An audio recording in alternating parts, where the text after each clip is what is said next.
ಏನು ನಮ್ಮ ಜನತಾದಳ ಜಾತ್ಯತೀತ GBಯ 5 ವಿಭಾಗಗಳನ್ನಾಗಿ ಏನು ಮಾಡಿದೆ. ನಮ್ಮ ಪಶ್ಚಿಮ ವಲಯಕ್ಕೆ ಸೇರಿದ ರಾಜಾಜಿನಗರ ವಿಧಾನಸಭಾ ಕ್ಷೇತ್ರದಲ್ಲಿ ಈ ಒಂದು ದಿವಸ ಪದಾಧಿಕಾರಿಗಳು ಮತ್ತು ಕ್ಷೇತ್ರ ಅಧ್ಯಕ್ಷರುಗಳು, ಮಹಿಳಾ ಅಧ್ಯಕ್ಷರುಗಳು ಮತ್ತು ವಿಭಾಗಗಳ ಅಧ್ಯಕ್ಷರುಗಳನ್ನಾಗಿ ಏನು ಇವತ್ತು ನೇಮಕ ಮಾಡ್ತಾಯಿದ್ದೀವಿ. ಈ ಒಂದು ಪಕ್ಷ ಸಂಘಟನೆಗೆ ಒತ್ತು ಕೊಟ್ಟು ನಮ್ಮ ಅಪ್ಪಾಜಿ ದೇವೇಗೌಡರ ಆದೇಶ ಮತ್ತು ಕುಮಾರಣ್ಣವರ ನಾಯಕತ್ವದಲ್ಲಿ ನಿಖಿಲ್ ಕುಮಾರಿ ಅವರ ಸಾರಥ್ಯದಲ್ಲಿ ಇಟ್ಕೊಂಡು ಏನು ಕಾರ್ಯಕ್ರಮ ರೂಪಿಸ್ತಾ ಇದ್ದೀವಿ. ಈ ಒಂದು ಸಂಘಟನೆ ಇನ್ನೂ ಹೆಚ್ಚಿನ ರೀತಿಯಲ್ಲಿ ಆಗಬೇಕು.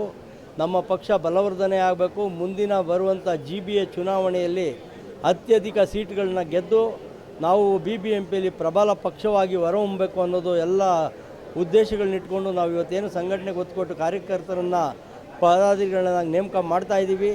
ಈ ಒಂದು ಮೊದಲನೇ ಹಂತದ ಕಾರ್ಯಕ್ರಮ ಮುಂದಿನ 2028ರ ಚುನಾವಣೆಗೂ ದಿಕ್ಸೂಚಿಯಾಗಿ ಮುಂದಿನ ದಿನಗಳಲ್ಲಿ ಕುಮಾರಣ್ಣವರು ಮುಖ್ಯಮಂತ್ರಿಗಳು ಮಾಡಬೇಕು ಅಂದರೆ ಸುಮ್ಮನೆ ನಾವು ಬಾಯಲ್ಲಿ ಮೈಕಲ್ಲಿ ಕಾರ್ಯಕ್ರಮಗಳಲ್ಲಿ ಹೇಳ್ಕೊಂಡು ಹೋದ್ರಾಗಲ್ಲ.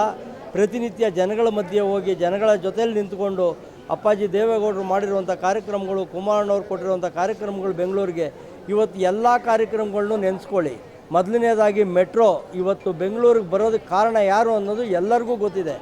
ಆದರೆ ಜನಗಳ ಹತ್ರ ಅದನ್ನು ಸರಿಯಾಗಿ ಮಾಹಿತಿ ಕೊಡೋ ಅಂಥ ಕೆಲಸನ ನಾವು ಮಾಡ್ತಾ ಇಲ್ಲ. ಆಮೇಲೆ ಬೆಂಗಳೂರು 4ನೇ ಅಂತ ಕುಡಿಯೋ ನೀರಿನ ಯೋಜನೆಗೆ ದೇವೇಗೌಡರು ಪ್ರಧಾನಮಂತ್ರಿಗಳಾಗಿದ್ದಂಥ ಕಾಲದಲ್ಲಿ 8 TMC ನೀರನ್ನು ಏನು ಕೊಟ್ಟರು ಆ ನೀರಿಂದ ಇವತ್ತು ಬೆಂಗಳೂರು ಜನ ಬದುಕ್ತಾ ಇದ್ದಾರೆ.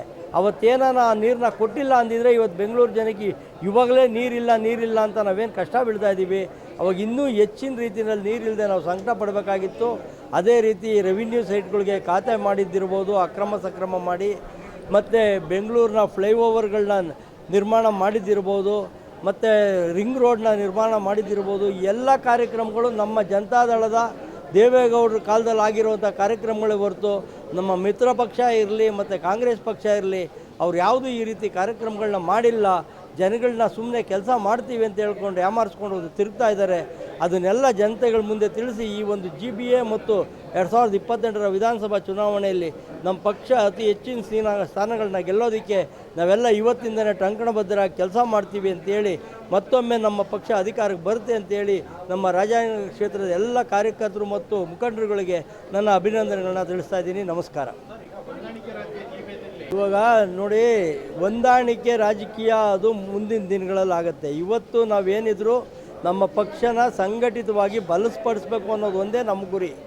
ಎಲ್ಲ ವಾರ್ಡ್ಗಳಲ್ಲೂ ಎಲ್ಲ ಕ್ಷೇತ್ರಗಳಲ್ಲೂ ನಾವು ನಮ್ಮ ಪಕ್ಷನ ಅಧಿಕಾರಕ್ಕೆ ತರೋದಕ್ಕೆ ಸಂಘಟನೆ ಮಾಡ್ತೀವಿ ಹೊರತು ಇವತ್ತು ಯಾವುದೋ 2 ಸೀಟ್ ಬಿಟ್ಕೊಡ್ತಾರೆ, 4 ಸೀಟ್ ಬಿಟ್ಕೊಡ್ತಾರೆ ಅಂತ ನಾವು ಯಾವತ್ತೂ ಕಾಯ್ತಾ ಕೂತ್ಕೊಳ್ಳಿಲ್ಲ, ಮುಂದಕ್ಕೂ ಕೂತ್ಕೊಳ್ಳೋದಿಲ್ಲ. ನಾವು ಸಂಘಟನೆ ಮಾಡೋದಕ್ಕೆ ಒತ್ತು ಕೊಡ್ತೀವಿ, ನಾವು ಸಂಘಟನೆ ಮಾಡ್ತೀವಿ.